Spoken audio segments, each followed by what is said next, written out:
เขาเบาเลยนะยอนะกูว่ากูรีนนะมายอนะกูรอดเลยจ่าฝงเทียจ่าฝงกันนะ So history, Jafong Lee is 76 years old, was born in November 3rd, 1947 in XK Laos, Sengkhon, I believe. His father is Nai Kong Pachali and mother is May Ya Hyung. Jafong has total of 9 siblings. Jafong is a former lieutenant driving in the artillery during the war and was moved to GM 26. Michael Lee, age 70, was born in August 16, 1953. Her father is Captain Nolong Thaw and her mother is Kia Lee. Michael also has 9 siblings. Jeff and Michael have a total of 7 children. They have 4 sons, 3 daughters, and their sons are Tsheej, excuse me, Muati,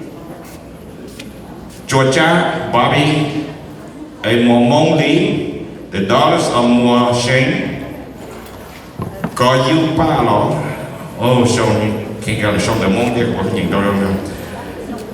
God Chine, and they have over 20 grandchildren.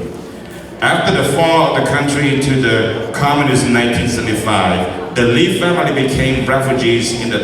Thailand camps of Nong Khai and Vinai. November 26, 1979, the Lee family made refuge to Santa Ana, California, USA. In 1980, the Lee family made their way to Merced, California, where Jafong's mother and siblings lived. In 1984, they started a small business cutting grass on people's yard and cleaning homes, office, apartments known as Lee Gardening and Services. In 1987, after earning enough money, they opened a small store called Lee's Video and Fashion in Merced, California. In 1992 to 1995, they moved from Merced to Fresno, opened the first Asian supermarket, located on Belmont Avenue. 1995 to present, Asian supermarket moved from their small location on Belmont to their current location on 26,000 square foot and 4,818, that's the address, 4818 East Tulane Street. It is biggest small supermarket located in Fresno. 1995, they founded another institution for greater business relations called Hmong Union Trading Incorporation. This corporation was used to expand his business into major distributors, of Asian goods to stores across America. For example, of the products targeted are textile, cultural tools, clothing, and specialty canned foods from Asia. In November of 2002, they opened Huti, H-U-T-I, produce and cold storage at 9 Camp South Lenore Avenue, Singer, California. It is a 35,000 square foot building of dry and cold storage and is situated in a 7.76 acres of land. Its location is ideal for local farmers and easy access for national distribution to reach its purpose to serve the local Asian farmers and serve the national Asian markets. 2006, their daughter Kyle and their husband Patrick Hines took over the Asian supermarket and did an extensive remodel to keep the store up to date. 2010 to present, the cold storage in Tsheej was converted to the Hmong Center of Art and Museum. It is open to the public to experience the Hmong history, Part of the property was also converted into an event center called Hmoob Hall Rental. Its purpose to serve the community that would like to build social events and parties. 2023 to present, this son Bobby Lee acquired another property of 31.5 acres called Rainbow Oaks Ranch, which is this place right here. This property is an extension of the Hmoob Hall rental to serve the community in their social needs. Presently, Jeff and Michael Lee are working toward retirement. Ladies and gentlemen, let's welcome Mr. and Mrs. Jeff Lee.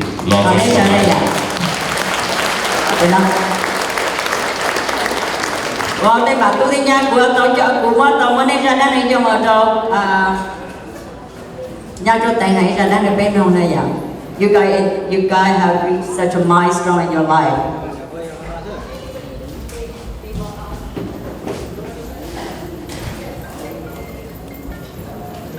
Hiện nay nhà cha phòng tiếp cha phòng Ly nữa.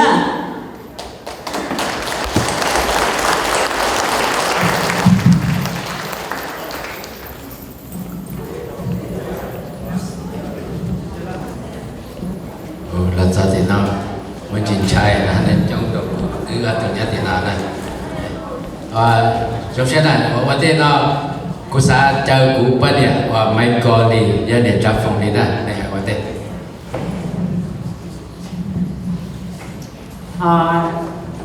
nhớ rằng trồng tôi trồng bé trồng cái tin anh cha rồi là tôi trồng nó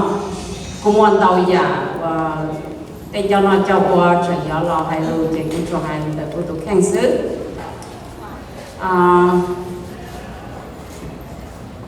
ý niệm gì cô trong xe chào ta rồi tôi đâu là nó khó lúc quăng hoa khó và niệm nó pro mỏ nó nè do vì hay thì cái lẩu ta lợn cái kia lúc đấy chậm lo tôi bảo ở kia lúc đấy chậm xóa là một trong lúc đấy chậm lo là cái cũng ngoài cho niệm cho gì cho nó cho quá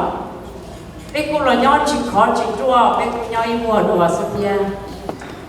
họ nói bây giờ họ tổ chức cân cầu cái họ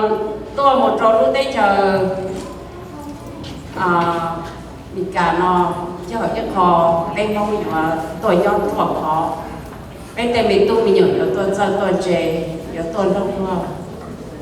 lúc đấy lúc chờ còn nó chứ cho nó cho còn chia cho bé cho nhau muốn chú cho là sư bây giờ mua cho tụi tăng thờ là tụi nó trọng và hãy ngăn đâu của nó chứ và nó ở cái rồng xe sạch lại rồng xe theo cô tổ xe theo đồ món nào nữa vì hết tia cái cho niệm cho gì cho nó cho qua tôi muốn luôn chế đàn cho đồ đấy cho nó ta lợn cô cho bé thi ta lợn nhá nhau ít tụm lo bé to tụm lo là trồng không trồng như trồng bé ship bao bé lúc đây lúc thời tua cô giờ trắng gần gầu chỉ mua là do đi lợn cho ít nhiều phần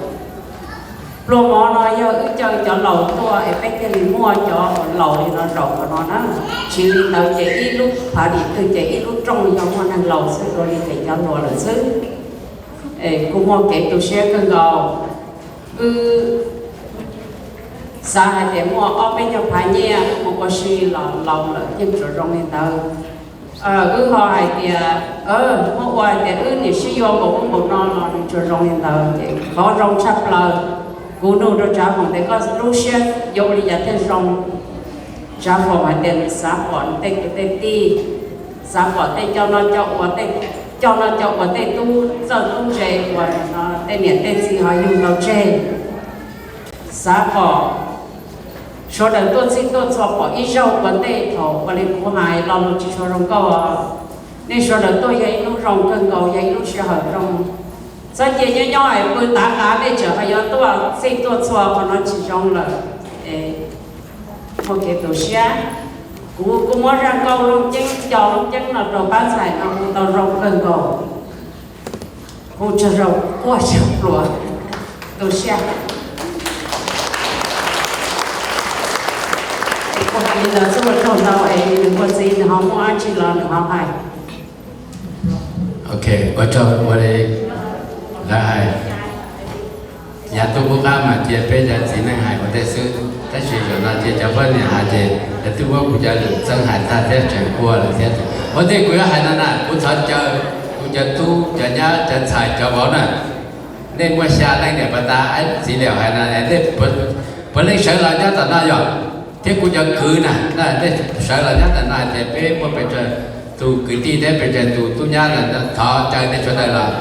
là để sợ cho nó vấn đề ít việc cả cho đây bỏ chứ cũng bảo một cái đi thế bảo một tu nhá thế mà xài bỏ thế là nó giờ để nên chỉ là gì cũng mới chỉ ra một nên chỉ hay đó là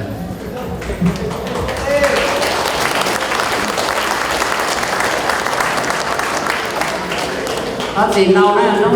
nó cứ này tồn hết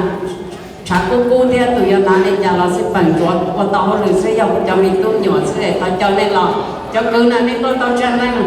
bên là lầu ta nó tụi trên ba tụi nhỏ nên giờ là còn nó cho cái tụi xe ấy tiền đi mua lòng mỏ nó để tao cho số đó nó nè còn nó chỉ cho nè ít bao nhiêu lần cho lo chỉ từ sản phẩm mà cái chấm lo ta là nên làm để tôi là nó nè mà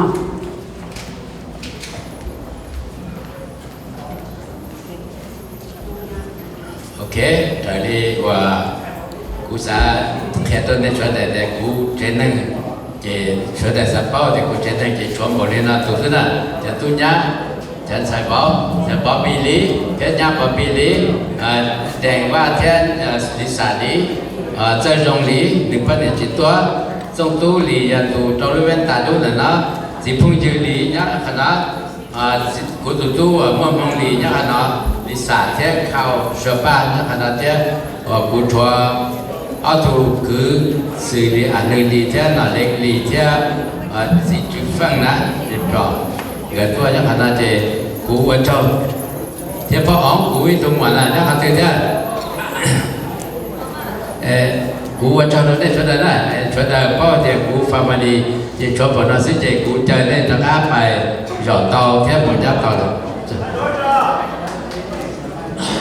thằng này bác mua cái cho lấy tiền thế à cái thế sáng sớm rồi chúng nó đấy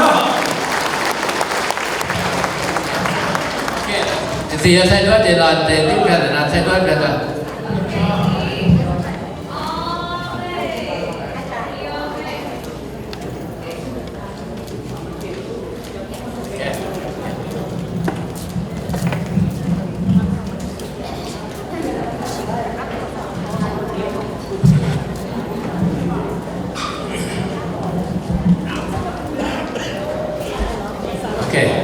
đây là cú thọ hơi tròn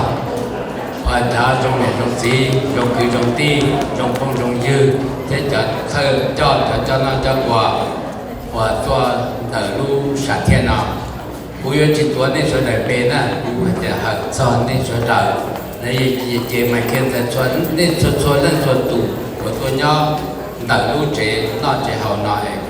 của trong nên số trời nên chỉ muốn nên chơi đối nhau nên chỉ muốn nên đối xử hở nên chỉ muốn nên cho cái khứ đời trọ của chia nhất đó và sản chế lúc nó nên tôi sơ tôi ta lúc cộng chồng nó muốn nên cho đời trọ chỉ ta đến đó cũng thọ hở cho thế trong này trong gì thế cho nó cho của cho cô số tên lọ thì bà ta sẽ phương dân tăng hải là lọ trong nhá là tên lọ là trong là tên lọ mua lấy cho trong này trong gì là cho biết chuyện là mua lấy cho trong này trong gì là mua lấy đi cho đi trả lại mua lấy lại lưu số tiền một tí mua lấy lúc cho cỏ một tí trả mua lấy cho lấy trả là tí thái bên trong nó lúc nó bên thế thì quân tu chủ là sao lúc nó bên thế thì mua lúc tranh chi phần là nhau sản phẩm nào cú hai là sự gì cú thấu cho số đó mua lại nè chỉ thấy là cú thấu cho khu tu trò số lên số tu nè để ta là cho cú ta lo số lên số tu ta là cho này khu số lên số tu ta là cho này bán ta sành này công nè số lên số tu tí xì mua này chỗ đời cho bé mua này chỗ đời tàu thang bé mua này chỗ đời của bé điện bé gì của bé này lỡ bé cá cho bé tí thái bé ít bộ trái nhà để bé này做这可能我那chỗ đời trâu nè可能古头我做中华的lỡ mua được củ cầu là thì thế nào thì cũng hay cha vào cái này gì nè để我那chỗ đời trâu nè可能我trâu chỉ ta chỉ cần để mua này mua bé để bé để mua sản phẩm nào chỉ ta đi tớiว่าจะเตี้ยเหตุเดียจอจอมองอีลูมองลูนั่งอีบัวตัวขณะนี้จอจอเลยดีเจดีจีจอจอเลยดีกงเลยมองจอจอแล้วจะเกิดจอนอนจะหัวจอนนะมัวเป้นู่นหนอจอจอเลยเจดีนะกูทว่าจอตัวนี้จะได้สอนสัตว์จิตใจได้ก็ตัวที่อ้อยันนู่นหนอไม่ชดได้ที่เนี่ยที่จีที่จอนอนจะหัวเลยหล่อตาเลยlấy cho bé chơi ta là lấy chỉ nhau cho bé sẽ hú bỏ cha là chỉ mua lại đó để bé thu sẽ thật rồi là nu nọ bé lúc chơi lúc nhau lúc xí hở bé mù cho lá xa lá trâu lá xa lá gì ta chỉ bao hết tiền thay kỳ này kỳ là lúc thứ bây giờ là bé điện bé gì khác bé tiền vào thế giờ khác để nu nọ cũng chơi chơi cả sở đời tua cho khả năng bên nhau khả năng nọ khả năng bớt sinh khả năng in nu cả lò để sáu bỏ nu là nhà bên đi nu là nhà bên tu nu là nhà bên nu ở bên bớt sinh sai sinh sửa cả bên khai xe cho cái nu cái chùa cả bên khai xe đầu tiên ta phải bên bỏ hay tiền bên mong tua nhà America là bên bà mình xử lý tiền là chẳng thế khả năng là vậy cho nên cóตัวที่เป้ยังให้พูดถามมันทันเต้จิตตาจิตว่าหนึ่งเจียรู้แก่กับตาสิก็ตัวที่เป้ในนู่นน่ะเป้เต้จุดเตกี้เป้อยู่หลังเจ้าข้าผู้เจ้าจิตจะบ้าเป็นชอตาเกี่ยววันหนอวันจื้อเป้มันจ่อตัวเดินตาหลังเกี่ยวถ้าเกี่ยวจะเกี่ยวเจในนู่นน่ะเป้มองตัวจะอเมริกาเต้น่ะเป้มันเจ้าขากับตัวด็อกเตอร์เป้มองอย่างตัวลูกค้ามาอ้อตัวด็อกเตอร์ซื้อsĩ doctor là ta sẽ doctor yang đạo sư bên tí trong xe chỉ ta bên giờ tôi chân tôi chơi là mua sĩ chỉ bên số tàu là yêu của tôi xin là nên nó là bên tôi nhà America tên là bên mua chân thả từ bên tí chỉ bao tiền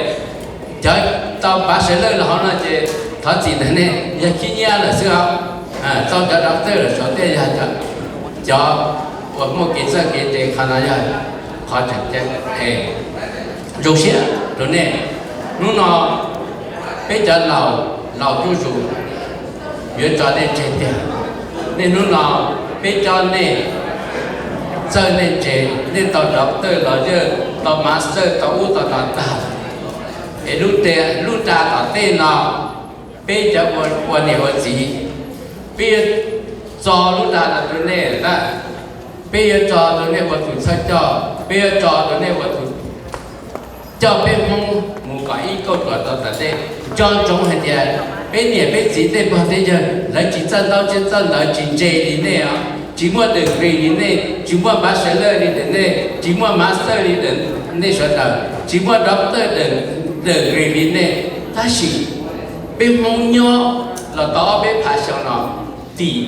lấy mua cho cái lúc cái chuột bên nè để lúc nó hay là đó nè lúc ta nó bên trò đó nè là yếu mà nó mà hậu là giờ nè yếu mà nó mà nã là giờ nè yếu nhau và bao và bờ mua cái thay cho nhà sinh mua cái học sinh là trò đó nè cho mình cứ mình rồi và tụi chỉ theo và tụi cho bé cho lâu yếu tao sò để bây giờ mình nói ít cha sai thế sửa nè là xứ bây giờ hải chỉ tao chỉ là để lúc trả nó có tên là gì mua cho tụi này sửa đời cho tu lúa cho chạy lúa cho mua cái cho cái gì mua cái vải mình này để cú lúa đó gì cú là sau đi nó tháo ở cho tụi này sửa đời sửa tụi tôi mà nó rất khó vấn đề thâu hay là gì cú cho hay là được ok và cho tôi nào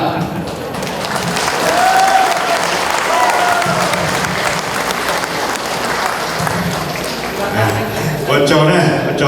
房地產，做房屋地同時有。vấn đề nó khác nhau rộng rộng tàn cho cụ cho ti cho nâng thiên nâng lầu nè lúc nào cũng rộng xe tàu nhân gia thì họ lúc xưa mà chúng ta sẽ tiểu nên nhân gia cứ lở ta thì chỉ bỏ đi các chữ nó thì giờ những họ và phụ xe số thì cho lòng thế này quân cho tú là cả thì là quân cho tú chi cho không trái dư cho thế này quân không lử chẳng chúa cho trong đấy cú lo cho phòng thứ hai là cú tàu mua bếp lồng lì nó là tiền này mà lú công chân là người ta đầu có hai lú chỉ cái thứ ba tàu nó đó ta rồi là cái lúc nào cũng sợ là của chỉ cho tiền là người cũng chỉ cho cái ra là tại gì cho cái đi trả là hay luôn ta của cho nó chẳng được cái năng lòng nè Neej phổ nè của hành gia Neej phổ cho lòng sẽ được Neej phổ để tu chừng ua tàu nó sợ là cha tàu là nó thì cái môn tu thì lúc nào giờ đi tiếp bỏ lại nha tu lo trả phòng ra muốn đi với muốn qua thì mà đi tiếp mua nó đã lâu thì chỉ cả vì chỉ cần sau đã lâu mua tí lâu chứ thì chỉ lo cho nè trời đi khỏi ướt tao luôn dây cú thọ và nên cho nên cái năng lầu tôi thua nó tôi hầu nó mà cú bỏ nên đi nó cú rống xe là cú tí lâu cho phòng nếu cú tàu nên tôi trừ còn cú đã bỏ nên anh ra anh chính nên cái ba cái chỗ nào mà cho tiền kia bị chơi thế thì tàu bỏ nên nó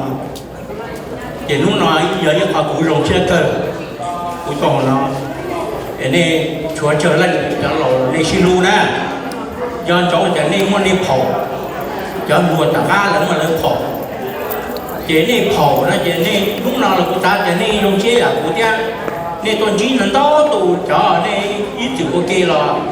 nè chỉ muốn chơi tú lúc nào nên tôi chỉ bỏ chỉ bao lại chỉ nên xin nùng mông nè xin nùng mông chỉ có thể xin thơ xin lu để cho chơi tụ lầu là phải nhau đến thế nó về cho của mình cái mình là cho cứ nên sẽ đời cú biết là các trong lúc này cú thầu u nè thế rồi cú chỉ complain là chỉ tao tí thì biết của chỉ dọn thì thầu u mà giờ sẵn thì qua tàu thì sẵn đỡ xí nè nhớ lại trong qua là nhớ lại bé giờ biết rồi lo chặt thì biết cho là giờ cái tim nó liền qua tàu khăn nó là okแต่ชิ้นเนี่ยน้อยชิ้นยงยินเต๋อผู้ป้องผู้ที่เราจับผมยงถึงที่ชาเจ้าเต๋อช่องนี่น้อยละนึกจังเชื่อหรือก็มีตู้มีหัวก่อนหัวก็เตาเตี้ยจอเราเป็นมงตุชียหนึ่งลีอ๋อ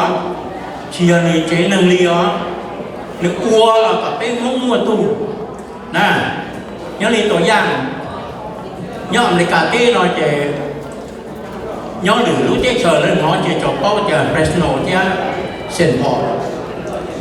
ok chỉ cho cái chi chơi của lao lúa chỉ nhớ Saint Paul trong lần chỉ lấy nên gì Saint Paul giá cả là nên cho nó một gì nên bỏ là một tala nó uống mà nó lấy mua cái số Fresno nó bé chỉ mua nè thì cú thế liền thì cú đồng xe hắn cho cú tiêu cả phòng mà thì tức là lâu là đó niềm tin của trường học của cả tàu tây giả để muốn cho bên mong để bên mong tù sau đó tôi gì đâu lu sẵn Fresno nó là bên thì rộng thả thì nên mù khăn nó bên mua khăn nó nữa thì ở bên hình giả thì đối với rộng chia dùng chia cái chỉ ta thì đó mong Fresno nó chịu lý giả chia lý nè thì cũng thuê thọ chơi của tiêu lầu trả phòng thì cú hay là coi cái lò giờ bé mua cổ tụ trong đấy coi để bé chỉ trang mua tiền từ lý nè do lú là cần phải nhận đâu để bé mua coi ý lần mình chỉ coi tí là có sau cái xe mì theo cú bao giờ coi theo cú liền tiền này qua cơn gầu là suy do cơn gầu là giá cả làเขาบอกมันngười ta toจะเรียกว่าชีแต่สิ่งcú là nhau rồi là tao chi trong chai gì trong nó cú bỏ tiếp theo cho nên chỉ tao cho nên chỉ bao xứ là chỉ lo trả phòng mà lý của cơn gồ là trên điện nó là trong lúc chạy nó cũng hay đâu nè giờ là cho họ thì bé muốn có gì sẵn bé là từ từ ly là bé ly đó còn đi khó chạy nè nhá ly của tí lo cho phòng nhau không lo cho nên dây tuổi ý nhiều thứ tao nhẹ thế nào mà cho nên cha tên nó là mong tù thì ta nó được thơ được cho cứ nè thơ cho vì tôi mình nhiều có là rồi không có dư là chỉตัวเตnhớ ly của cứ song chân nè của tù vỗ ba câu của tù tú qua sửอาจารย์ลีปอน่ะcủa tùที่เราอาจารย์ลีพันแล้วจะมาnhớ gì hôm nọ bé mua chỉ bé thi tổ lần nè thầu mà ya chỉ sĩ tao mà tiêu ya trong thể như thế đó cho nên nói cái rồi những lúc hắn giaoอยู่thọ là lấy ba lấy thơ vì họจะlàm lấy tùที่เราchẳng chắcที่tù bao ta thì nó trả phòng được có kia cả cho luôn nó trả lại dễ bên mông còn gì sẵn thì giá tổng tiền là bé chỉ hành lũ sẵn bé chuột thì này sẵn từ tiểu bé mà tu mà thời thì hành nhiều này cho mình tu nhiều qua cái bé chuẩn nung cái đóแต่ชีนี่เป้อาชีให้เรารู้จะเราจะมุ่งดีนะเป้ชีให้เราสั่งอาชีเราเป้จะมุ่งก่อยีสัญญาที่ถูกเจล่อเขาหัวกันหน้าที่เจ้าละกูนอนแต่ก็ยังรีไทยแล้วเรากูให้แล้วก็ไปที่หน้าก็รุ่นนั่งปะเถาหัวเราจัตนอตัวป้องเทคเนากูหายใจแล้วก็ที่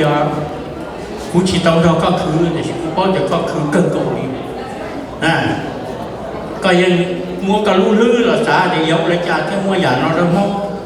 ยกเลยจ่าแค่เลยมัวเตะจะล่าแค่เราได้เป็นมังสีแค่เดี๋ยวไปต้องมันเธอได้ชัวร์เตะจะล่าเตะก็เป็นมัวเธอได้เป็นกันในมูถ้าน้อยอยากก็วัวตีก็ลูกจุยรงเด็กคุณทอก็แค่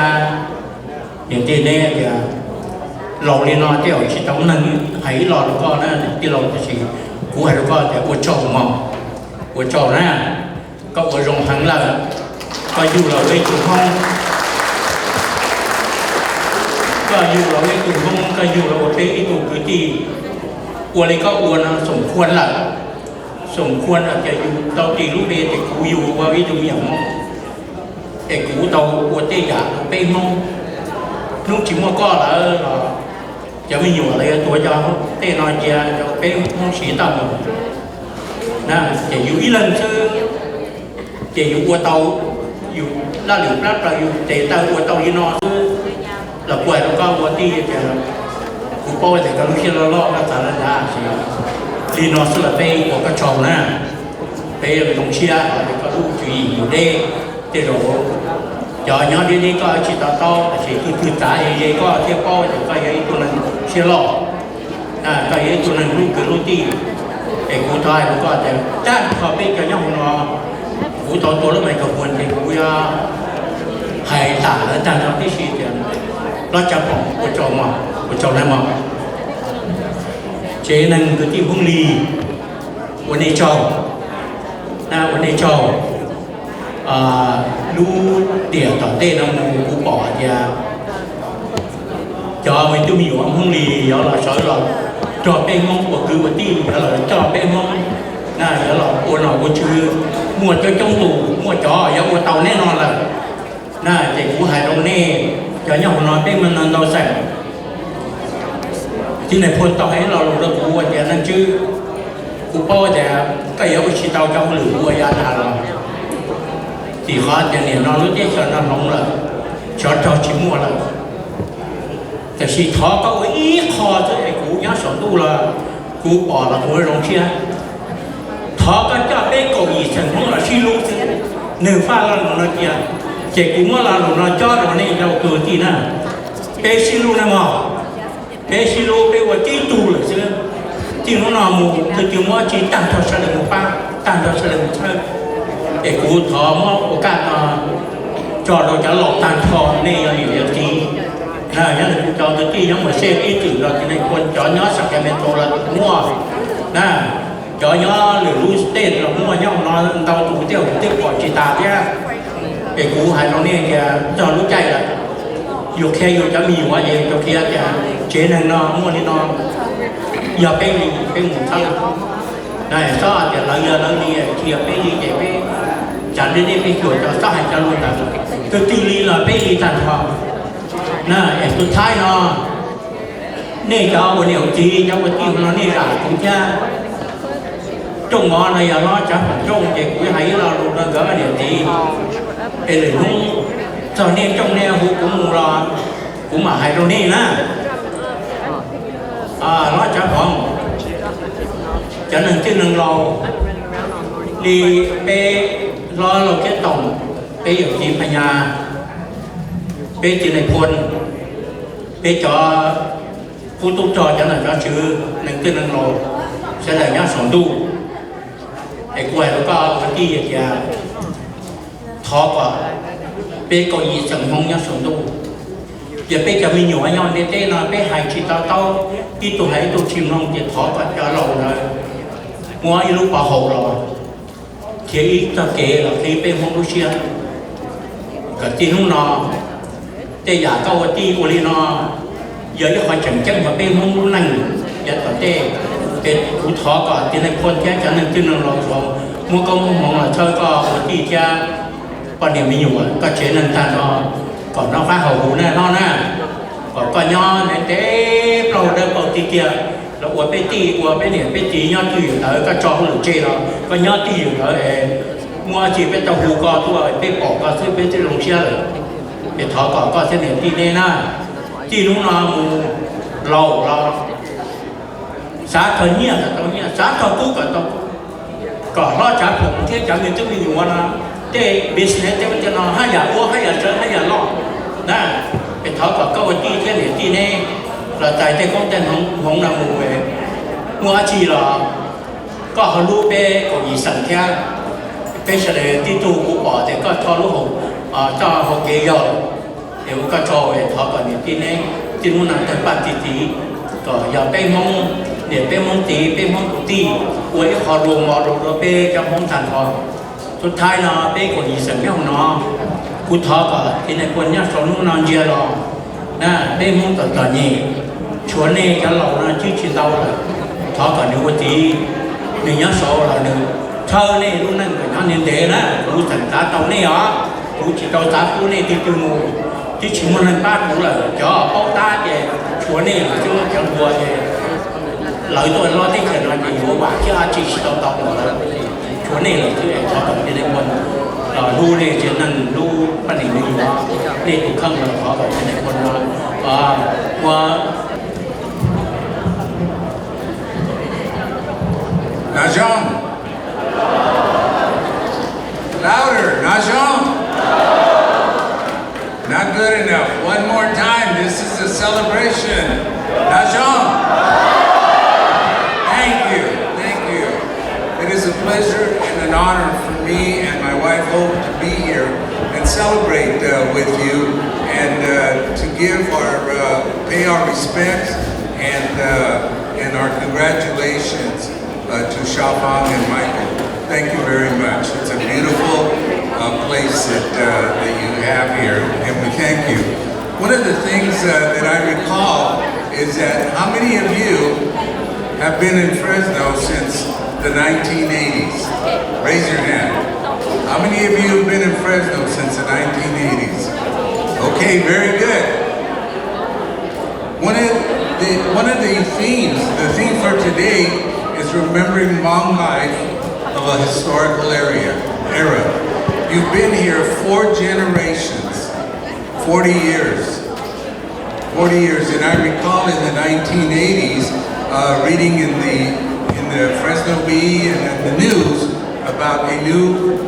population coming to Fresno called the Hmongs. And I was very curious and paid attention, and I wanted to see what was going to develop from this with all the different types of outreach and programs and the leadership that even at that time some members of the Hmong community were taking to help their families the Hmong community here. And let me tell you, I've seen it grow. 4 generations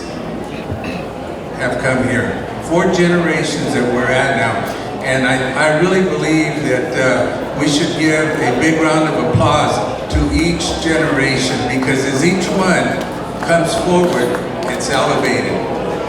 You laid the foundation and you keep elevating. So thank you very much. A good example of the youth that we have today that is going to be the next generation of leaders in our community is the ladies that were dancing, the Padua Txog from the Hmong Cultural and Arts Preservation.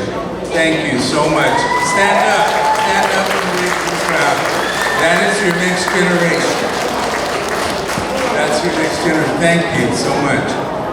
Also, one of the things that I'd also like to point out is that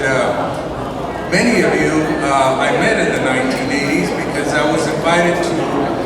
attend events where I was fortunate to meet General Vang Pao, some of his family members, and I was very happy to see you here today. Very happy. Thank you for being here. You know, moving right along as we're talking about each generation of leaders, each generation of business people, and what is going on in our community with the Hmong community. What I have seen a transition, and I'm really happy to see, is that in the 1980s, whenever there was meetings, decisions needed to be made, it was the men that showed up. It was the men that showed up to more or less take the leadership role in the community. And really, 4 generations, the women have taken over. So thank you, ladies. You've done a great job in bringing the leadership forward. It's just a great evolution that I've seen. So we want to thank you, the men and the women of the Hmong community. You've done a great job. Shafang and Michael, I'd like you to please come forward. I'd like to make a presentation to you. And I'm not going to be speaking in Hmong, so my speech is going to be short.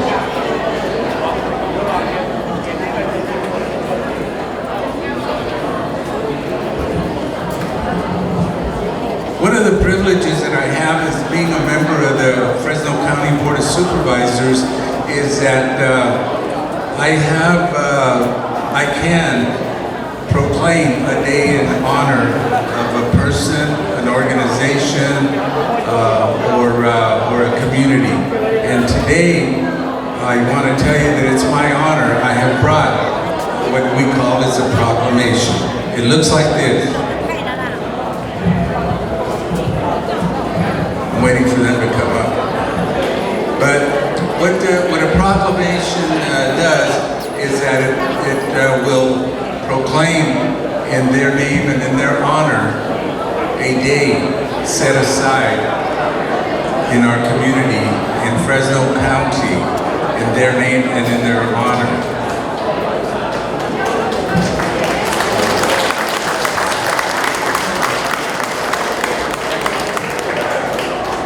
So you were waiting for the ladies.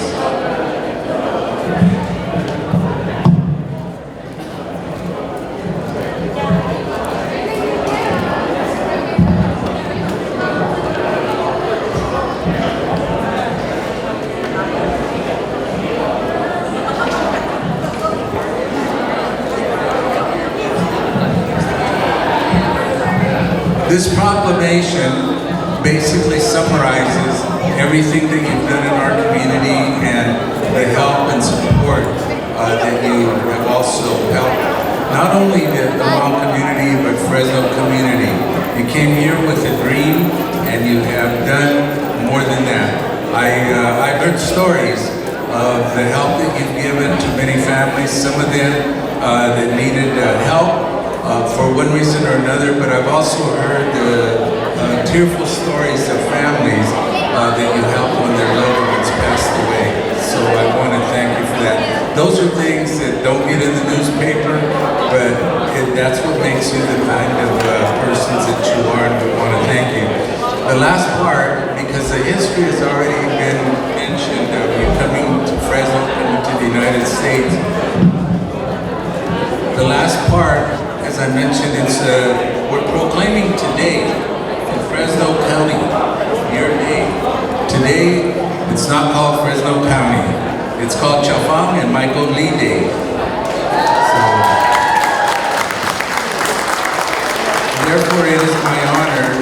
as chairman of the Fresno County Board of Supervisors, Sal Quintero, to hereby proclaim today, September 23rd, 2023, as Chafang and Michael Lee Day in Fresno County. Congratulations.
So when I was asked to speak a few words for today, I wanted to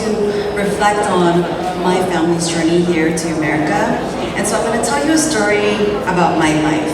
But before I do that, I do want to invite my husband up here to join me, because today we're celebrating achievements and wins. And I wouldn't be where I am without my husband. He has always been my biggest supporter. So it's called the Tsheej. Tiểu Neej just bảo thế là sự kiện này sẽ có những sự của bạn. Thì bây giờ có một trong những sự kiện được chưa?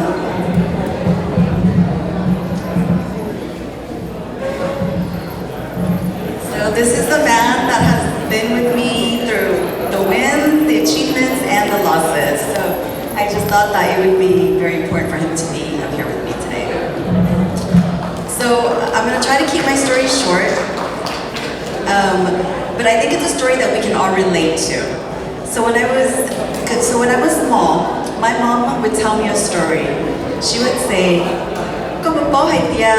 thầu có chỉ tôi tới giờ thái tôi nè, mà cho gió nhẹ, nãy kia lúc chỉ lúc cho lúc chế, tên mình quay lúc nãy tôi sửa.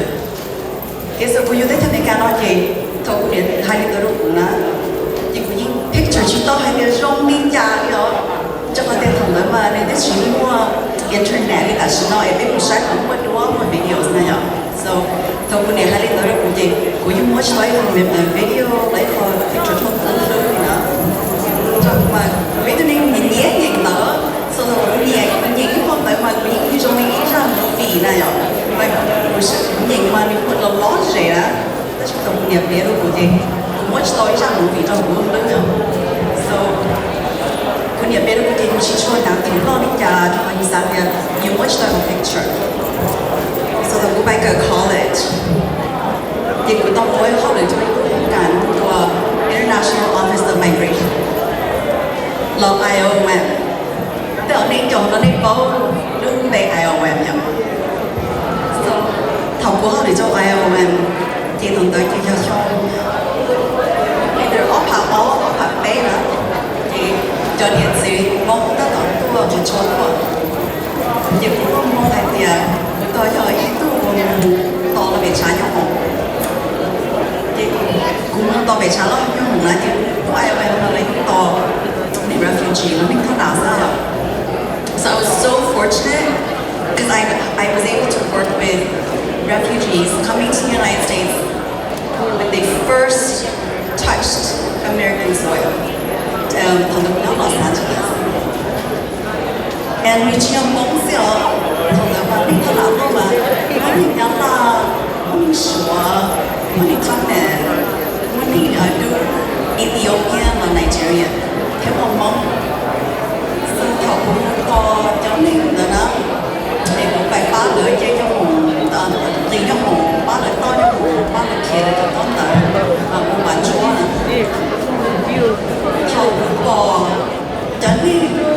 lỡ hãy lên mà chỉ hãy khắp mình chỉ hãy đau la chỉ hãy xóa chỉ hãy lỡ toa nia lỡ mà ông thì sao gì lỡ mà ông thì sao bị thương nhỏ lỡ mà ông thì sao lỡ những thông nào nó sẽ bị cho chỉ là làm chồng là chỉ là video recorders mong toa thật là thật chỉ có một cho hai nhà mong toa là chỉ cái pizza thằng đòi thì mong toa là cho toa là chỉ cái ý đồ làm chồng là chỉ có ý đồ video kia ý ba nhà tu mình mong gì có mình là cái ý mình ở bên ngoài là nãy chỉ mình bởi chúng tôi sẽ này là cái đi tới xưaบอกให้เตียไปจงมองนะเป็นตัวไปเชยเป็นตัวเป็นสวรรค์บอกอีจ่าเป็นยอง refugee really so the goal for the first time in my life บอกว่าให้เตีย you wash เชี่ยจนหายไม่มองนะยอมมีตัวอย่างนี้มองเต็มเตีย because บอกกันเป็นสมมติ and so 但是呢啥都还变，同时还能让同工都被我做过了，被他们自己帮人哋睇到，被佢哋做嚟用，然後被佢哋做嘢，被佢生意啊，冇巴兩巴到你睇到已經做嘢啲佢哋嚟啦，所以晒嘅同嘢都唔知多啦，落下日做嘢冇啲人，落下日全部冇啲人，so after 嗰度 guess what？ when starts to be there's a picture in my head. I can see my mom and dad walking off that plane with nothing, absolutely nothing, other than a bag on their shoulder and the clothes that they have on their backs. And that picture is so vivid in my mind, and it profoundly changed me as a person. So if you ever get the opportunity to do something like that, to work for an organization like that, especially if they turn on up, I strongly encourage it, even if it's a little bit of money, because it will change your life. And so my words to all of you before I leave is that, you know, our parents, they have the courage to come to America with nothing. So we need to have the courage to take every opportunity to strive, to dream big, and reach for the impossible. Because our parents did the impossible. They came to America and they built everything you see here in this room with nothing. Just my last words to everyone is, if you can believe it, you can do it. So just believe in yourself and believe that we have the ability and the power to do great things. And so that's my, I felt that, you know, that's my journey, and I think that's all of our journeys. And so I just wanted to share that story with all of us today.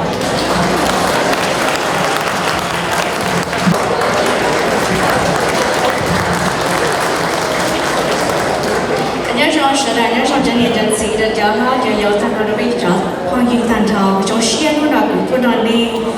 thả lưu thế cho lưu trả phòng nhiều cô hai đứa cũng lúc nó hai tiền lưu tụi mình chơi con lúc nó mò rồi để còn có tụi hai ở đây là lưu nếu khi của ta có chân niệm thì ta sẽ cùng nó để ý on là thì sự mặc trong xuyên cái này trong hai tiền lúc nó biết sợ rồi tụi nó biết sợ do tôi cho trả phòng người thế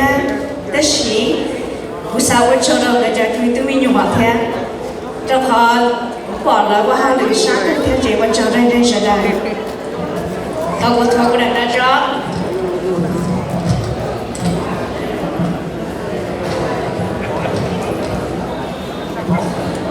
nước nọ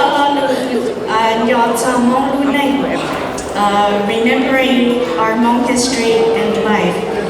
Cú chỉ nhau tôi sợ nó nên thay được họ cũng bỏ bên đầu từ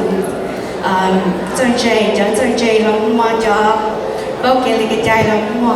tới xí u tu nụ nó cho giỏi niệm chỉ lai như là bây giờ u tu nụ nó là cái nữa hay tua sẽ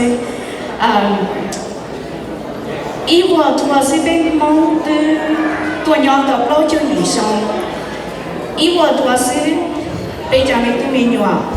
thì chỉ chọn ra lá cho bên mong luôn nên tập á cho các cô cho ý là thì sự chế của xã hội bây giờ là hay là cho trong hay là nung nọ chỉ là nung trả phản có nung sư nung nọ giờ bây giờ là nung bây giờ là cho các cho hay là bên mong lúc này mình dùng để trả tỏ cá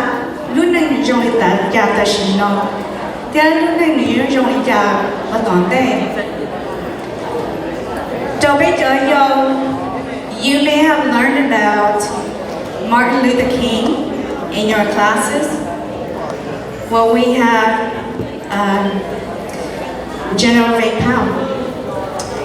You may have learned about Rosa Parks taking somebody else's seat so that she could protest and make sure that her people were able to sit in the front of the bus. Well, guess what? You have your grandparents and your parents fighting against oppression and discrimination. You may have thought that there's another lady here in Tubman. She was in your history books,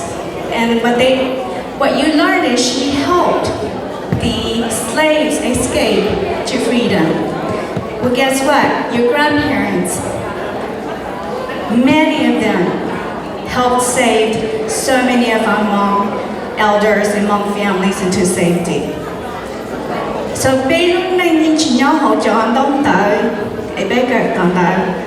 so our life our history are not in the classes that you learn. So I'm encouraging today for everyone to start thinking about how can we preserve our Hmong culture? How can we record our Hmong history so that our children remember but also feel proud of our history? If you haven't been to the museum, I hope that you will. Because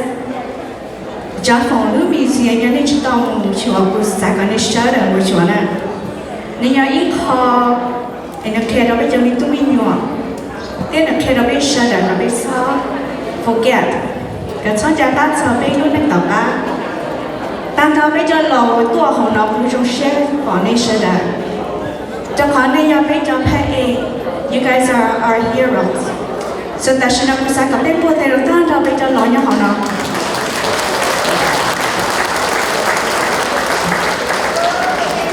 bây giờ lò chỉ mua trống rồi nhà mua nhà nào rồi giờ nên bỏ từ lò hồng nó nước nó khó bố thầy không một khởi là một chồng đi bắt đi.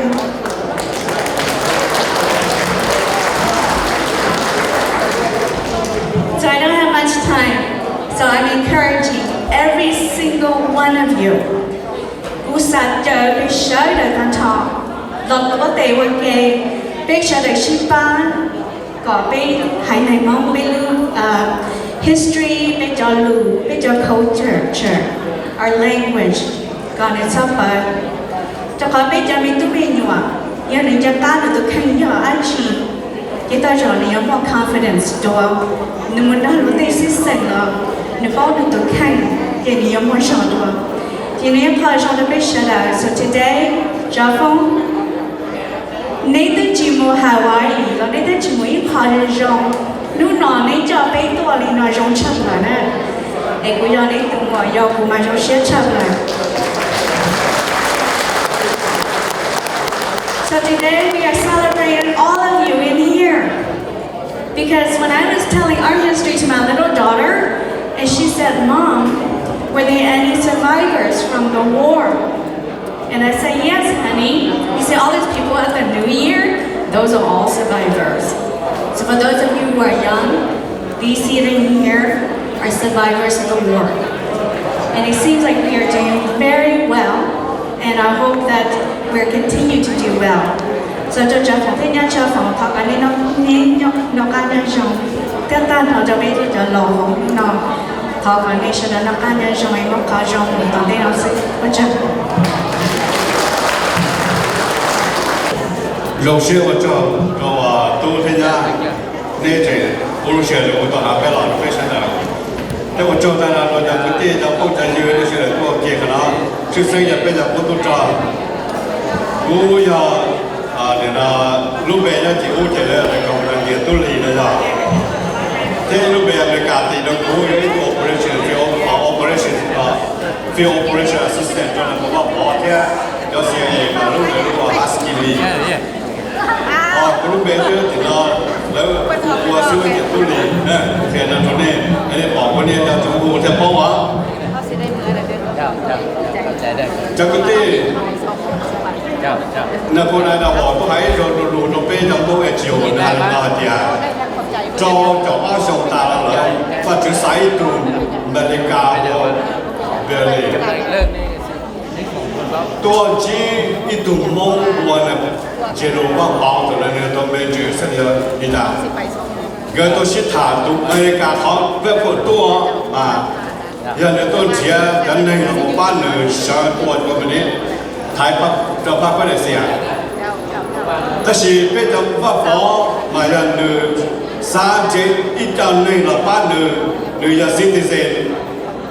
冇了安排不了，但是你知道给有些。你只啥在公民，但是啥，感觉到给有些 freedom 了呢，叫 block。到澳洲还好点他了，อเมริกาที่ support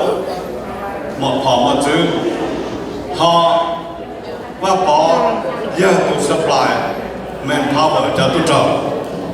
ว่าพอตัวเจ้าตุ้งจอว่าจะหาตัวก่อป้องก่อชี้ชงตัวตัวจะเธอตุ้งจอตัวนี้ cho thật cái kinh là tàu phá tù và bảo cho tôi cho bút xìa tàu phá tù ta chỉ bảo lên đó là và bảo cho cái nông lù cho cái xe rong cho cái tàu nhất chỉ đi giờ nên là lúc nào biết tôi hả và chữ sao lù hả tiệt cú cho nên một chỗ lúc đấy chờ từ cú yêu plan là để prosper giờ nên bây giờ lúc đấy chờ lo bây giờ một cái prosperity chỉ một cái mà mình giờ nên là lúc nào bây giờ tôi giờ cho bây giờ tôi lúc đấy chờ lo gặp bây giờ chỉ là cái prosperity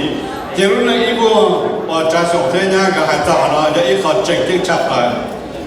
giờ giờ hạt trò bây giờ tôi cho cú giờ ít tôi cho một PO rồi một thời gian cho một trò chồng đi một trò là chồng chết tại lúc đấy chờ cú theo hồi rồi giờ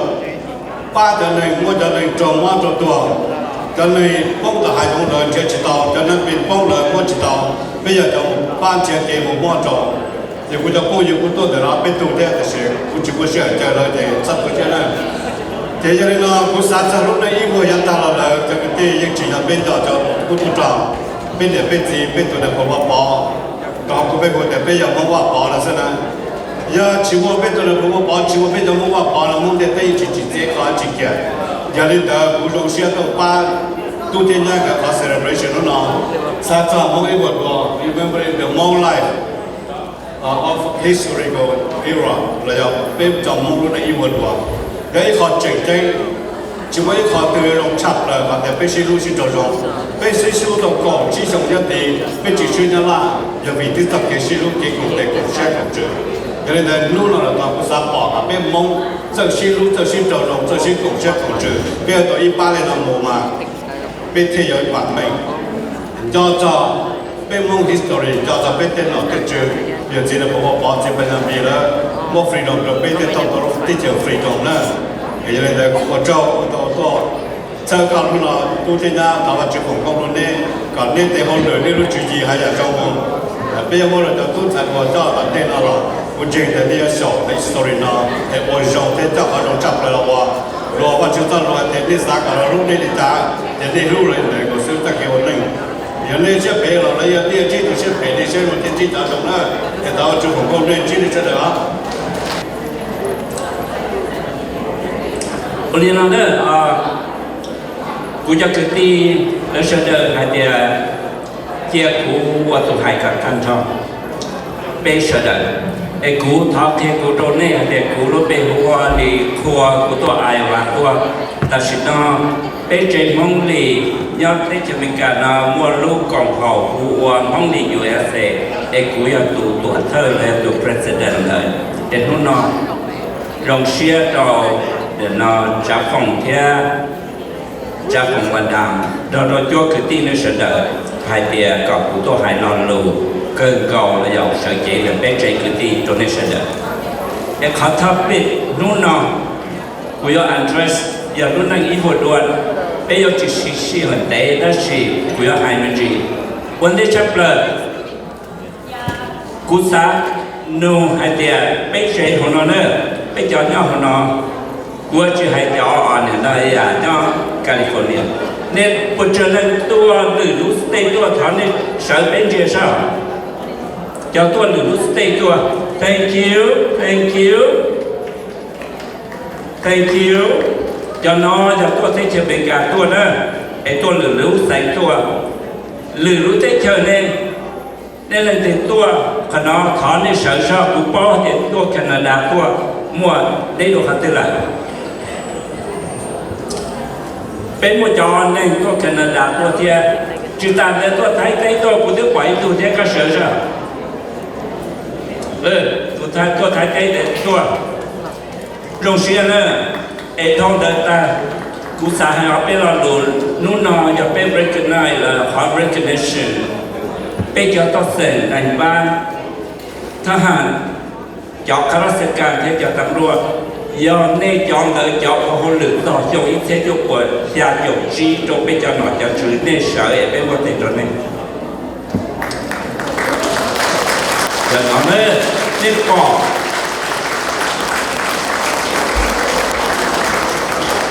ชัวร์เจอเลยตาเดินเจาะทหารวันนี้ต้องมาต้องบูชาเราปวดdo cái bây giờ tôi tập đến trường mình cả nó nên một trường lên có nên sợ sợ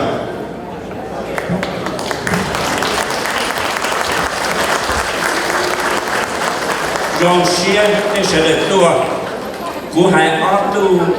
tàn thọ nên sợ được của nó là cái trò mua lúc mình ngỏ trong hành đời nó sẽ cú ở hải ở tu trong này rồi thế chúng tôi ra được chi bây giờ thế chờ nhau thế chờ đó chỉ thay vì bên tàu tàu bên chừng lọc bên tàu trò bên cho nên nhau đầu tiên mua luôn về trồng xem nào lúc cháy tức là có kiện đó là có những chúng ta hậu nhau tàu có kiện mua xem nào nhau rồi về xem nữa là về điểm sai nếu lúc đó một đông cơ con nếu giá tiền cũng mua lại nó chỉ tàu trò lọ nếu thỏ nếu tuần này hay tiền cứ cho đến nó nhớ hỗ trợ họ có ai cũng cá cho chỉ tôi nói cá chứ mùng la lo đó nếu tập lần cá chỉ là tập là sẽ đọc kia nếu thiên địa nếu cho chia tôi cũng nọ nếu giờ chúng ta luôn nhớ sớm mai ít sẽ chúng tôi sẽ được chuyên nữa nếu giờ bắt khi loay free nhớ trong bên mình cha cũng bao nhiêu phần sân đâu để lúc nào cũng tôi chờ được tôi phải đó thọ nhà phong phòng và cơ sở quốc tế họ cả trong chia đó mà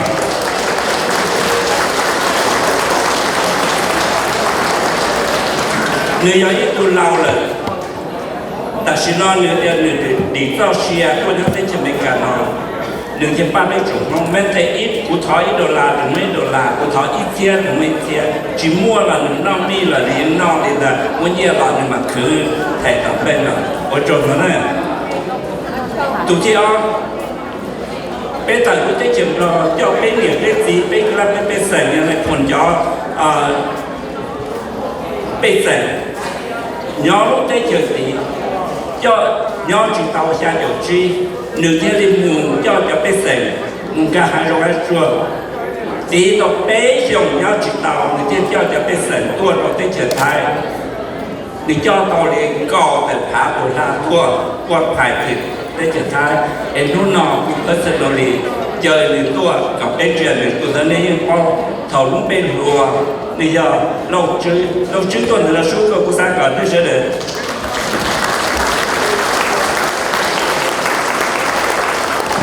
nếu tôi bị sân tôi nữa tôi bỏ sổ tôi này là phụ cho bây giờ bây giờ tôi cuốn chân tao để ý cho nhau hồi đó dân đó để tuôn hà các trong ta sẽ nói là xiêm đi ga đào cổ lông ra ra trong bát chủ ga đã nó không tờ đâu thì nông khai ở chỗ này giờ chúng ta có chế备cho quý vị nhau thì cứ coi chỉ có đến chuyện đó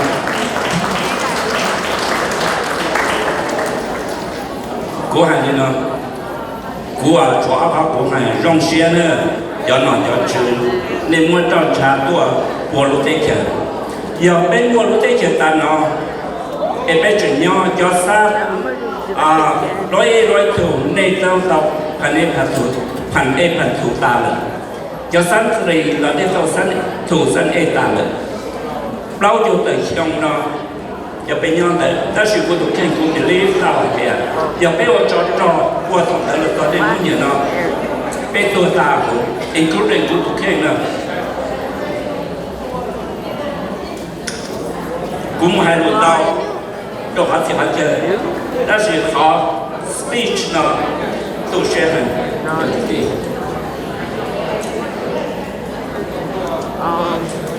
nên quần do bây giờ tôi thấy chừng lo tôi đồ sang hai tên bên tôi là bỏ đi trả cho nên cho gì tôi một lại cho trả rồi biết sao chạy tặng tôi do nên là bây giờ tôi một lúc này nó cho lào thầu một lợi bên một sọ nữa hay là nó một áo bị khó thế ý cả một nhiêu một tiền áo cả tôi nó có chữ bé cỏ để đây tao nó nên trồng qua nên sợ đời giờ nó mua cho con cho nó đời bên trên tôi giờ tôi thấy chuyện nó giờ tôi thấy chuyện sao vả đời nên luôn nên bên một họ có tên là tìm đời ai giờ lên đời ai giờ trồng giờ lên chúng một ra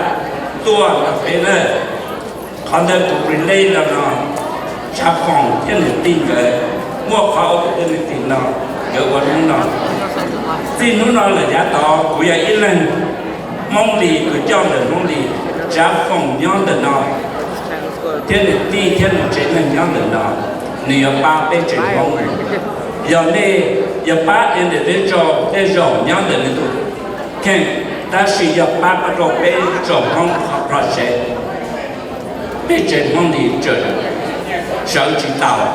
nhớ chỉ tàu nửa nhon được nó nhiều ba bên chuyện mong cầu gì xảy mua là nó lên còn đây cú xí đấy mình chỉ là cú hai đôi cháu đùa lúc này đi vượt đùa bên lúc này bên chân lò cú tới lò rồi bên lò rồi tới chơi bên lò rồi bên lò rồi bên chơi bên chỉ nó đi nhau ta xì bên trên mong yếu nhau một chỉ ta chỉ cần bên cầu gì xảy yếu mù của lúc này là còn đây yếu gì nông cho lúc đấy chỉ bị cả nó yếu cho bên trên mong mù cỏ mà mình đi đùa yếu đấy chỉ bị cả nó và ta và ý tu thứ hai vấn đề là ai giờ đi đến tu hai tròn nên cho đùa bên tôi đấy chỉ bị cả nó nên tàu xua trả xua giả một ở giả chữ đấy lúc nào tu hai cứ là cái tu hai quả rồi này á của dân dân phải lên ra tu hai tu nước hai bên dân của số hai cho nước public sector cho elected official nên tàu nào tàu chứng do trong do nên cho nên từ nào của tròn bên rồi nên á em lúc từ nên tàu nào tàu chứng lúc cho đỡ nên tất cả thì mình cái kia nên nó tàu vì cho nó là cho tròn nó nên xứ em nên tàu nào tàu chứng cho nó cho cái sự một chút chờ xưa mà khó phá của nó có chữ public sector của nó là của nó chữ ở bên đấy cho private sector riêng như tao nó có chữ ý cho nên họ cũng phải nên chữ nhau tao mà nó cho private sector lên một con luyện tập của lịch sử tên nó cho manager director là do CEO CFO của là nhân vật chữ tao ta chỉ là khó position là tao có đợi lo do tao lo để luôn luôn lợi họ talent họ là tự lợi trị lợi lo qua lợi luôn họ lợi yên cả do nên cầu ép lo cho nên qua nên ta sẽ biết cho mong tao cho họ luyện tự rong đi tiền ngoài rồi nên cái rồi nên tiền nên chỉ có ý hiểu nó cho chỉ của thả ở tới cho salary có ý lan mua là nên ngoài rồi nên do nên tới bây giờ tu luồng dài luồng luôn nên đó rồi luôn đó là bây giờ bây luôn nên rồi nên cả một nhà thống tệ do trong nên nên thì tôi thống đó tôi kể rồi nên do trong món trà để thật nên cái món luôn nên do rồi để cho mình cả nó do trong cái chuỗi cho nhiệt gì cái chân trà nó rồi sát thì u lớp chứng mộ opportunity là ở cả con là bên con tàu lưu lại thêm mà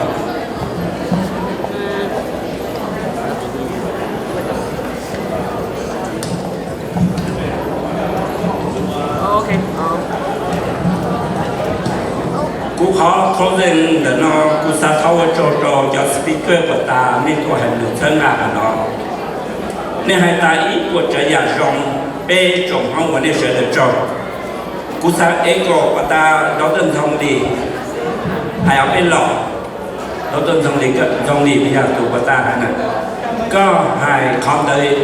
giấy khó rong nó trả phòng thiên để ti thiên tan thọ được cho các mức cả mua hàng great opening lưu museum đó cú travel thống là tới chờ mình cả nó một chỗ tới chờ thấy tên là tên nhớ là tên của phát triển tên của mua bên trong không nhau tới bên chỉ trong museum nó chỉ mua in lưu từ nhiều dòng bỏ bên Fresno lưu rồi nó bên kia nó nên cho lùa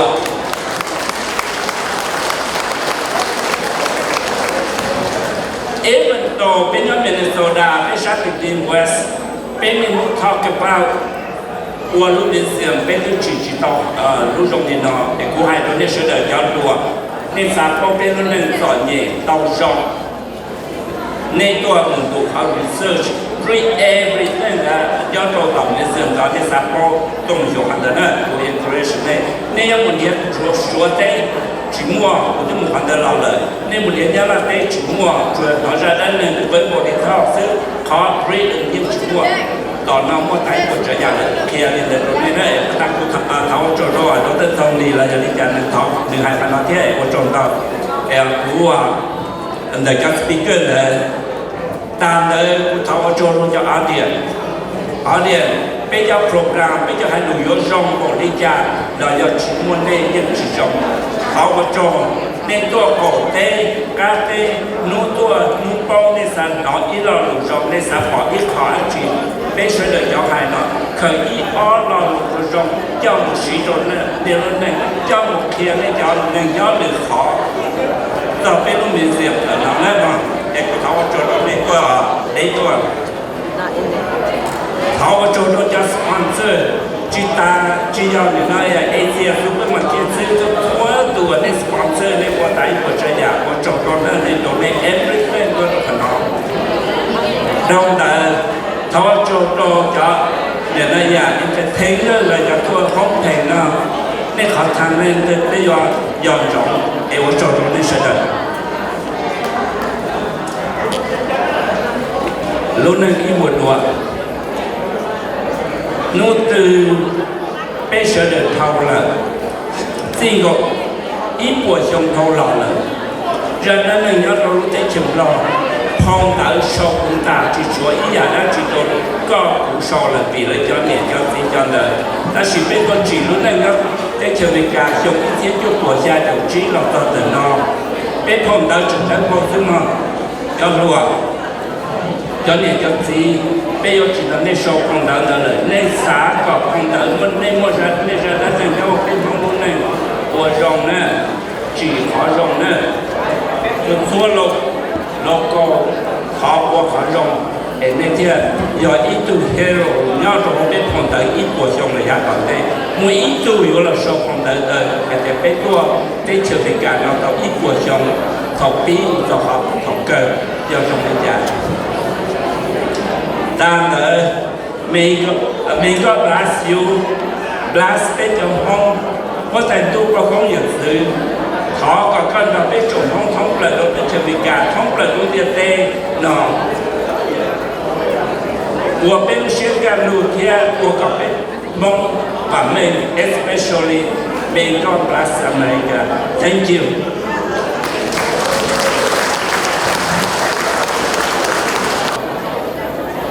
Rồi nó giờ học cơ đi thì có chuyện lòng mà nó học cơ ở chỗ đó đã rồi trả phòng thế thì đã rồi nên gì rồi nó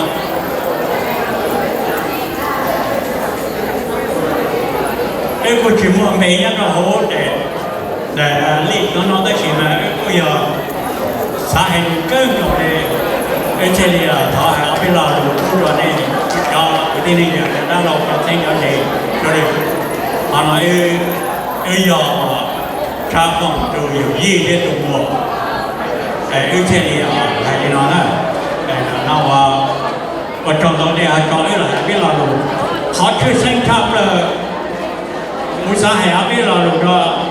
查房咁嘛嘅嘢嘅，查房都呢，天就好我咪揀啲啦，我有一度包係嘅養咗啲嘅。頭二腳啤佢多翻幾多，佢有翻幾多啦？佢多翻幾多？查房佢有俾少得，有俾少俾，你做嘢更多，你係嗰啲嘢，佢多啲錢就咁我二腳都拉先啊，個標都拎啊，但係有啲就二腳都拉先，你頭一路話邊間頭一路剪nhỏ，頭一路話起那個，你傾你一路唔剪nhỏ，但係路呢你公我裝當中。到了路那个一个毛呢，到了找被肯定的家做的，那是不都是那好的，一多不都是这好的了，这好的了，这不都是还能今天可以直接做到上面了，也都老差不多，这好多也好哎，还有那个呢，说的要为人家都是差不多，没有一个也多的，但是这人家了，就说他现在嘛，主要都是，这说的像还能。hai đứa này chúng số là do hai đứa là người xếp rồi này số là bây tôi nhớ tới chuyện là tao chỉ nhiều chồng mua cho nó cho vào nếu thì nó cũng tao bỏ tiền mấy tụi này thì ở xếp đâu xếp chồng nếu mà tôi như mấy tụi chủ được cũng số được nó nên nó một bên tụi nó là họ nói là họ dùng bỏ trầu này đây là bỏ trầu đây này rồi đi nên mà tao một họ đi qua tới họ dùng này nó biết số này là bị đi cả đó là xếp chồng cho thông ra là nên tính tiền nó được thì nó cho tiền nhau nó nên tính tiền biết cho được một đôi thì cũng một chỗ mấy cô chủ đua nhau sổ sư cũng sẽ chọn được cho luôn ra là nó vì nhà thì mua nó đi mua thì sẽ cho luôn ra là thâu nữ cho nhau là thâu nữ còn nó nên sẽ sợ rồi nè đi chỗ đấy tàu cờ thì họ cho lúa nên chỉ muốn nó đi qua nè nó bê qua sông rùa năm du nhau rồi sang rồi năm thả sang tây cổ lúc bị chia giờ cho bọn mình là trong một cái chờ bất kỳ là nó có luôn về đó để chỉ nếu lúc chưa được đâu để chỉ lúc nó có tổng có chỉ rồi mà giờ lúc kia thì đó là cái người chọn thì hãy cho nó phải sáu tầng gì chụp bê là trong gì chụp bê là cũng có bao nhiêu tuổi mà hắn nói vậy khó nên nó đi cái lúa cuối hải nội sang thì mình nhớ tao cần sầu chúng mấy tụi thật cho từ dấu ấy cũng mỏ rồi lo lên này hụt đi hụt chơi còn lo lên rồi đã rồi nữa cho nó biết còn lo nó mà giờ cũng muốn khắp rồi đây nó này ấy tụi này chơi xả khắp rồi kia nó chia đến những làm của ai đi nó có được tự nhiên thì nó cho họ để nên nó nó sinh biết xuống đi để chỉ mà những quan đó nó chắc nó sinh biết là mình xuống đấy chỉ mà mua nước để à mình xuống mà chứ khó để cái khắp rồi nó hai vấn đề là chỉ mua cứ chỉ bắt ra thầu cơ cho trời sẽ là nó chỉ bắt ra giờ tụi không cho nên tụi nó khe số được nhưng cả nhà có dốc bỏ nó phát khi dốc bỏ nó số là chỉ bắt ra cho nó ổn là số được đâu có tới mua nhà mua lên trừ mua chỉ này mua bố rồi cho số được chỉ bắt ra là cho gì cho chỗ lâu bây giờ thằng này nó nên có vấn đề rồi thì chúng ta bỏ qua đi cho bố tới khi mà bố gia đình tao thì nhờ đi nói họ đâu đi bố đi cả biết nó mơ hồ trừ đi biết trong một số biết tao hoài thâu lòng lại giờ nó gì bỏ chỉ này của họ bỏ chỉ là của họ là tổ cho tụi hiến chữ nó từ lời tụi hiến chữ nó thôi bây giờ là tàu kia của chúng ta có được cái chuyện đó nó cái chuyện ông nó mà hậu nó cũng sáng mà nên cho là sao bây giờ đó chỉ bắt ra đây thế là bỏ y là thì chứ để cho là sao nhà mua này bây giờ nó mà hậu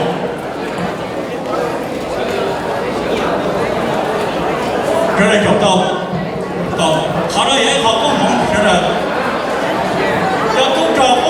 cũng lâu khác là đi chỉ bao để tụ chúng trò là bảo mấy nó giờ đây nhà ta chỉ nó cũng có lý sức mua gì cho trâu dùng gì cho trâu dùng này cũng chỉ thế có người khai muốn có chỗ tài rồi thế thôi là để tụ lâu khác rồi nha nó đi ra đây nó có mấy tụi mình cho trâu dùng chỉ mua nè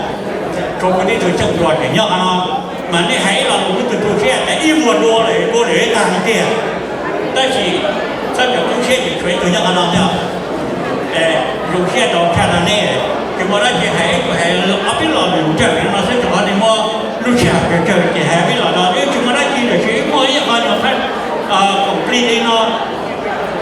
ít cái là complete nó cho là cái nó complete nó nè nó là cái mấy để con này nó là ít cho chế này bắt cha bây giờ này cho chế này bắt cha nhau nó chế bắt cha cho có cũng chỉ tao nữa để đó rồi còn mất tế rồi là sai bây giờ để con nó mà mua ưu thế mua không sợ thế mua ở tụi đó rồi không vừa thế đâu tu thế cái này nhau nó thế mất tiền tài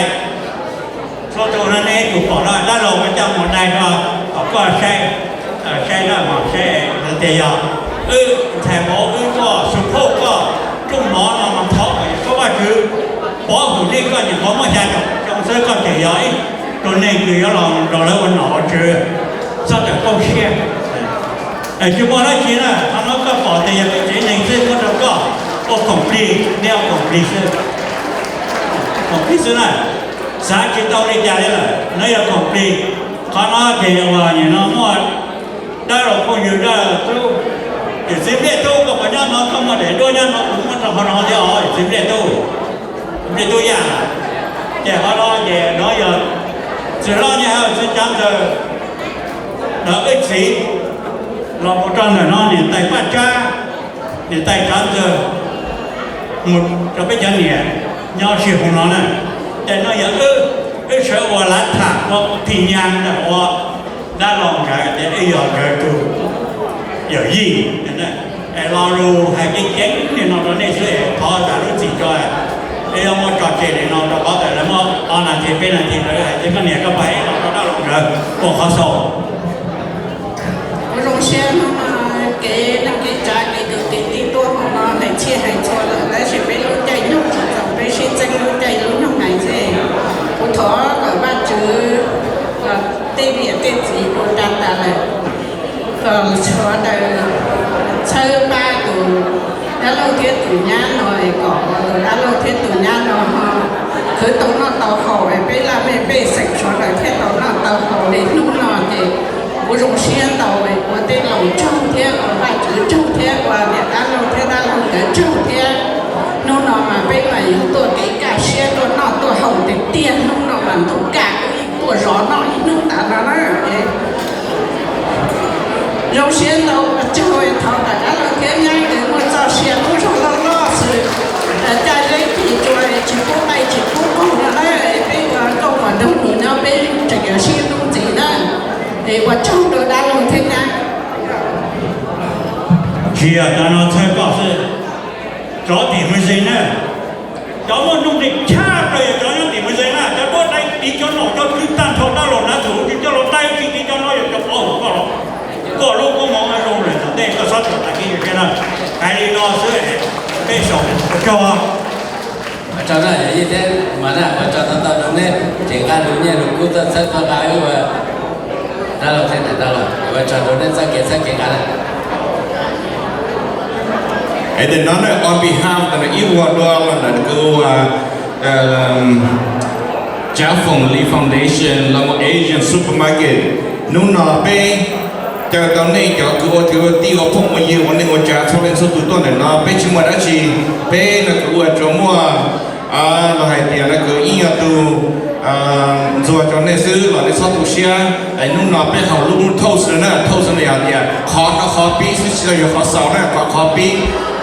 we still the next big thing is still yet to come, okay? And how you got pay from không from mong cho nên số lên số tụ to cả cho thế này cho cả cho chế nên số lên số tụ to là cái số trong này và thằng ba sứ cái nhất là từ lo nữa đây tôi cả cho cả chế nên mua là cả chỉ mong mắt để tiền luôn để tới để biết tôi nói chỉ tôi trong xe này tôi biết họ luôn nói biết họ có một cái xí lưu cái xí phử là giá tận đây ai trả phòng như giờ biết ít tu tin được biết cái như giờ lead the way ai biết sẽ là bây giờ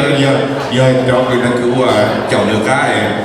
nung là giờ tận này cho cứ tí giờ này cho trả là bây giờ chọn này nè nên lúc gì bây giờ cho ai hào cho cái xí lưu to the future. Cheers!